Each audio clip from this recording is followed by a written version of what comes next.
काशी भाई, यूनानी फिलासफर सुकरात का कोई कौल ही सुना दें। हाँ भाई, अजीम यूनानी फिलासफर सुकरात का ज़िंदगी में बेहतरी लाने के लिए एक कौल बड़ा मशहूर है। मैं आपको एक कहानी के ज़रिए समझाता हूँ। एक तालाब के अंदर मेंढकों के बच्चे लड़ रहे थे। जब बड़े मेंढक ने देखा कि छोटे मेंढकों के बच्चे क्यों लड़ी जा रहे हैं भाई, तो वो आगे आया और उसने गरजदार आवाज़ से कहा, रुक जाओ।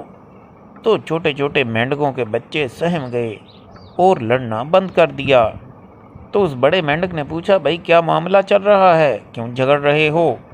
तो एक छोटे मेंढक ने आगे बढ़कर डरते हुए कहा, अंकल बात ये है कि मैं और इसके साथ रेस लगाई थी जंप लगाने की, तो मैं जीत गया हूँ और ये मुझसे अब झगड़ रहा है। तो क्या हुआ, कोई जीत जाए तो इसमें झगड़ा किस बात का? हाँ, वो बड़ा मेंढक समझ गया था कि छोटा मेंढक जो शिकस्त खा चुका है वो काफ़ी जेलसी महसूस कर रहा है, जिसकी वजह से उसे हार बर्दाश्त नहीं हो रही और दूसरे की जीत वो देखना नहीं चाहता। तो बड़े मेंढक ने उस छोटे को पास बुलाया और समझाया कि याद रखना, ज़िंदगी में किसी की टांग खींचने से बेहतर है कि तुम अपने आप को बेहतर करो।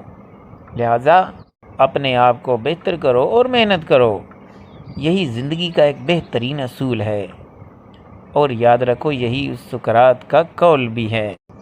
जी बिल्कुल, सुकरात का ये कौल है कि ज़िंदगी का बेहतरीन असूल ये है कि दूसरों की टांग खींचने की बजाय खुद को बेहतर करो।